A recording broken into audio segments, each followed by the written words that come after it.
So Parshat Nitzavim, which is the shortest parsha in the Torah. So as we said already, it began with Moshe getting everyone to come together, but in rank. So the reason why everyone comes together in rank, I want to read you the text exactly. You're standing before me, before Hashem, the heads of your tribes, the elders, the police, every person, the children, the women, the converts who are in your tent, those who cut trees and those who draw water. So you have an entire listing of people of different status. Why do you think we have hierarchy in the Jewish people? Why is it listed here? Why is there hierarchy? In the Western world, we don't like hierarchy anymore. Imagine if Obama was giving a major speech and he would say, we want people of influence to stand here, people of lesser influence there, people of still lesser influence there, welfare clients, okay? That wouldn't fly. So the order here isn't of importance. I want you to hear the difference. The order here is of influence. So the more influential a person is, and everyone has some level of influence, the more responsibility they have to take for other people. So I want to hear something frightening in case you didn't hear something frightening 5 minutes ago. You ready? Okay, think of the entire Jewish people. How many Jews are in the world today? Do you know? Less than 1% of the population. Yeah, less than 1%, but something like 9, what? So if you're thinking about all of the Jews in the world, who they should only increase, okay, do you think you know less or more than the majority of Jews in the world? You here in Gesher. More. For sure more. The majority of Jews in the world, think of Soviet Jews, Ethiopian Jews, Jews who live in places like Wichita, okay? Israelis who are floating around India, okay, whatever. Okay. If you ask them, what does the word mitzvah mean? Not what is a mitzvah in essence, just what does the word mean? The vast majority of Jews don't know. It's like bar mitzvah? Yeah, like it's a party. Okay, bar mitzvah, got it? A bar party. Okay. So I would say that it's fair to say that here in Gesher, where you know very little, no offense, you probably know more than at least 70% of the Jews. Okay, which is pathetic. So I don't have to rub it in, but it is. Okay, so the reason I'm telling this to you is you have responsibilities. So you're not in a position where you're going to be a Torah teacher by tomorrow afternoon. So what do you do about your responsibility, given the fact that it's Hashem's providence to put you amongst those who have more knowledge than others? Or at least make them curious. I heard this really cute saying. It said, when you learn Aleph, teach Aleph. So even if you only learn like the tiniest little thing, you can teach. Yeah, if you know Aleph and Bet and somebody else knows Aleph, well, you have something to teach. Yeah. That's for sure true. But I'll tell you a story which I may have told you, but you'll live. Okay, once there was a chassid who got rich, okay? So he decided to buy a yacht. Is this a fairy tale? So here he is at like Newport News in America, looking over the Atlantic. And he doesn't know anything about boating, so he hired a non-Jewish captain. So here it is.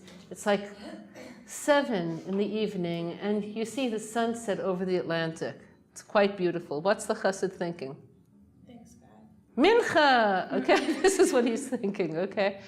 So he takes out his siddur, and he begins, to daven. Now, McGregor, the non-Jewish captain, is like watching him. All right, he's reading a book. That's normal.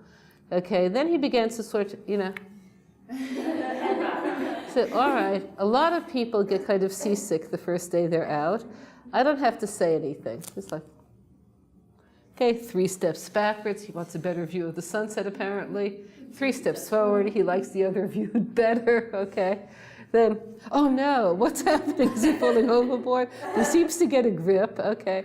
But he's still like, he's still not okay. Then, oh no, is he having a heart attack here on the first day? But he's still standing, he's okay. One thing you learn, you don't interfere with what goes on board. Okay, and then finally, like at the end,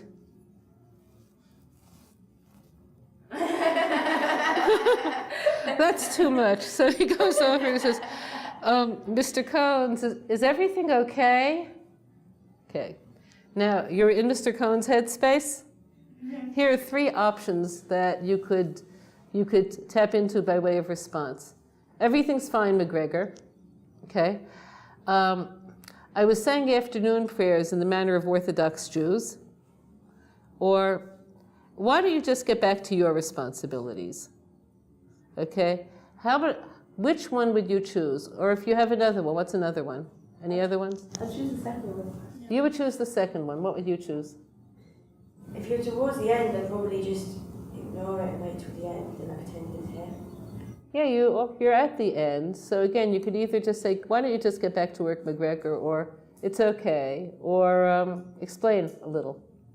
Well, Explain it. you'd explain a little.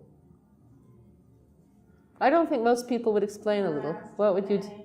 That's all good for me. It's okay, I'm good. Well, for me too. Mm-hmm. I would explain. It's okay. I would explain it. Okay, good. So you're around half-half between okay, it's good, and explaining briefly. I mean, I'm not talking about a 5-hour lecture about Yitzchak and the field, and like, you know, just like one sentence. Okay. But I want you to put yourself in the headset of people who would just say it's good. Why not explain? So I want to tell you why. It's not about McGregor. It's about how comfortable you are with yourself. You understand what I mean? It's not about him. If you're worried he'll feel imposed upon or cut off, he'll feel more imposed upon and cut off if you're clearly not telling him what's happening. But people who are not comfortable with who they are can't explain anything. And it's human because we're a minority in the world and people look at us strangely.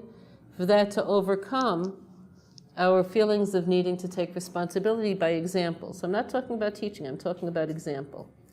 So when you go home, I don't want to shock you with this possibility. It's conceivable that your family is less Jewishly aware than you are. Is that possible here in Neve? Yes. So you get up in the morning and you go, you know, like, let's say there's like a little sink area, like for, you know, a sink and grooming place outside the bathroom.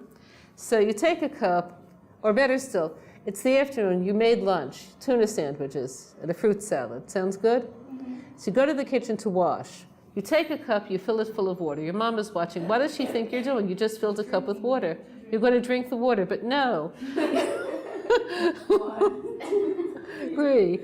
And she's thinking, Butterfingers, she's been this way since kindergarten. Okay, but she's being tactfully quiet. You fill it again. Now for sure you're going to drink, but no, you transfer it. And then you talk to yourself, which she's noticed you do a lot. And she says, is everything okay? No, you have the same 3 choices. Yeah, it's good. Or why are you asking? Or in the religious practice is to wash your hands before bread. Okay? After I take pleasure with my bread. Okay, got that? You understand this? So a lot of us are not going to explain because there's fear also. So why are you doing this? Now here's where this gets Talmudic. Either you know why you're washing before bread, or what?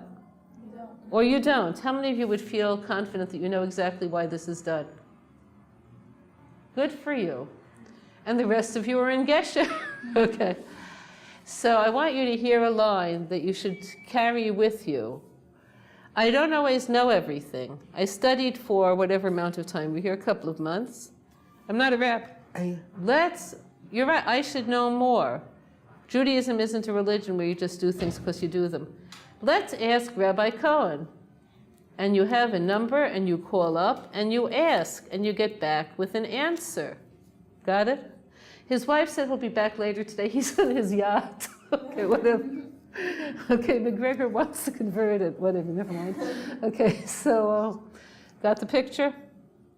So if part of the hierarchy is that people have the capacity to give more, have to give more, so they have to first be aware of their own capacity. Got this? The first step to being a giver is to know that you have something to give. If you think you have nothing to give, then you can't give anything. But notice, everybody is on this list, even the young children. So young children, when you'll have your own young children, you have to teach them to be who they are by example. Not to melt.